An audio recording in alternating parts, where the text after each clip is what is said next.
Chers étudiants du bloc 1, bienvenue à ce premier exercice de maîtrise écrite de la langue française. Il s'agit d'une dictée diagnostique qui vous prendra plus ou moins 30 minutes.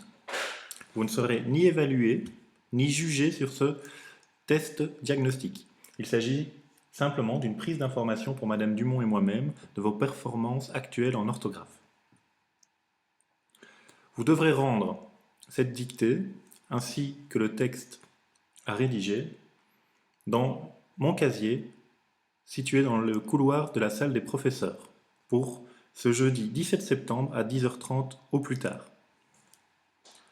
Madame Dumont et moi-même les corrigerons pour le premier cours qui aura lieu le lundi suivant. Vous les rendrons corrigés et commencerons l'analyse de vos erreurs ce jour-là. Il est très important que vous recopiez cette dictée seule, sans aide, en ne vous faisant pas relire par un proche, et en n'utilisant pas de référentiel, de dictionnaire ou de grammaire.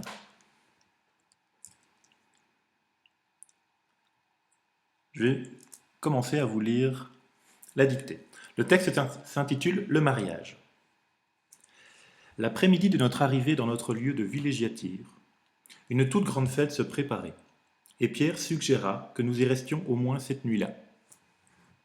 Il s'était habitué à tout ce silence et à la liberté de la campagne, si bien qu'il n'a pas apprécié l'idée de s'installer en ville. 5 jours s'étaient écoulés depuis l'incident avec les dalmatiens blancs et noirs. Fatigué, il se sentait beaucoup plus calme, conscient de l'importance du chemin de Saint-Jacques et de tous les événements qui s'étaient succédés pour ce qu'il allait faire plus tard. Malgré l'aridité illimitée du paysage, la nourriture pas toujours très bonne et la fatigue violemment provoquée par des journées entières de marche, il fut ravi de trouver un restaurant. Tout cela a disparu le jour où nous sommes arrivés dans la ville. Ce n'était évidemment plus l'air chaud et immobile des champs vert-bouteille que l'on trouve souvent dans les arrière-pays, mais une ville irrespirable, pleine de voitures, de journalistes immoraux et d'équipes de télévision. Chaque touriste était perdu dans tous ces préparatifs. Nous nous sommes rendus compte qu'il était apparemment difficile de trouver un hôtel inoccupé. Malgré tout, un couple de vieux, qui avait repéré les coquilles cerises sur le sac de pierre, nous ont proposé le gîte.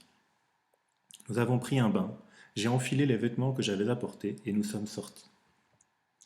Sur la place joliment noire de monde, où des badauds innommables s'étaient occasionnellement amassés, toute une foule de domestiques, transpirant sous leur smoking ou leur robe noire, apportaient gentiment la dernière touche aux tables disposées de toutes parts. La télévision espagnole filmait quelques-uns des préparatifs. Nous nous sommes engagés dans une petite rue qui donnait sur la paroisse où la cérémonie allait débuter. Des invités bien habillés, des femmes inoccupées, des enfants en costume rouge sang, l'air boudeur, entraient sans répit dans l'église. Une limousine noire s'est arrêtée devant le portail principal. C'était le fiancé inanimé dans ses vêtements framboises qui arrivait. À côté de nous, un marchand de pop-corn attendait la fin de la cérémonie pour augmenter conséquemment ses ventes. Il s'agit d'un extrait adapté d'un texte de Paulo Coelho. Je vais relire le texte une deuxième fois en y mettant l'intonation. Ce sera la dernière lecture que je ferai de votre dictée. Si vous voulez la réécouter, et quand vous la réécouterez avant de vous relire, vous n'avez qu'à repasser la bande sonore. Le texte s'intitule « Le mariage ».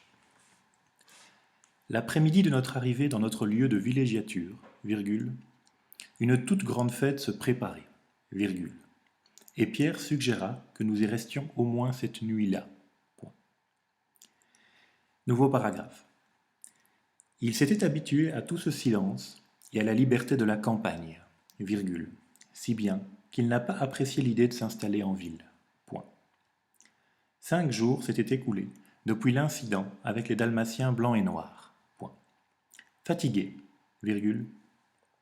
il se sentait beaucoup plus calme, conscient de l'importance du chemin de Saint-Jacques et de tous les événements qui s'étaient succédés pour ce qu'il allait faire plus tard.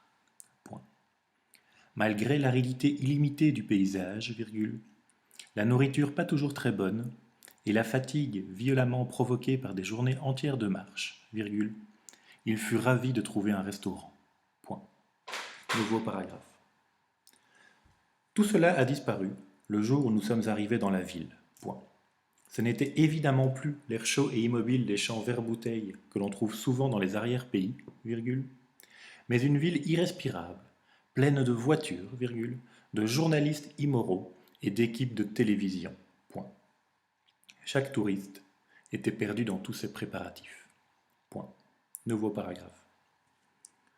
Nous nous sommes rendus compte qu'il était apparemment difficile de trouver un hôtel inoccupé. Point. Malgré tout, virgule, un couple de vieux, virgule, qui avait repéré les coquilles cerises sur le sac de pierre, virgule, nous ont proposé le gîte. Point. Nous avons pris un bain, virgule, j'ai enfilé les vêtements que j'avais apportés, virgule, et nous sommes sortis. Point. Nouveau paragraphe. Sur la place joliment noire de monde, virgule, où des badauds innommables s'étaient occasionnellement amassés, virgule, toute une foule de domestiques, virgule, transpirant sous leur smoking ou leur robe noire, virgule, apportaient gentiment la dernière touche aux tables disposées de toutes parts. Point. La télévision espagnole filmait quelques-uns des préparatifs. Point.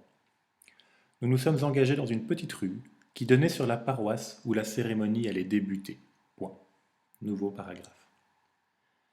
Des invités bien habillés, virgule, des femmes inoccupées, virgule, des enfants en costume rouge sang, virgule, l'air boudeur, virgule, entraient sans répit dans l'église. Point. Une limousine noire s'est arrêtée devant le portail principal. Point. C'était le fiancé inanimé, virgule, dans ses vêtements framboises, virgule, qui arrivait. Point. À côté de nous, virgule, un marchand de pop-corn attendait la fin de la cérémonie pour augmenter conséquemment ses ventes. Point.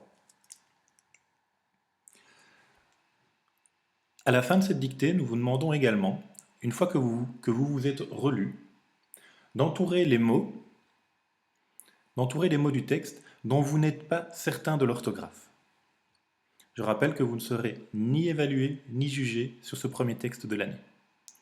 N'oubliez pas de le rendre dans le casier de Benoît Wautelet pour ce jeudi 17 septembre, 10h30 au plus tard. Bon travail!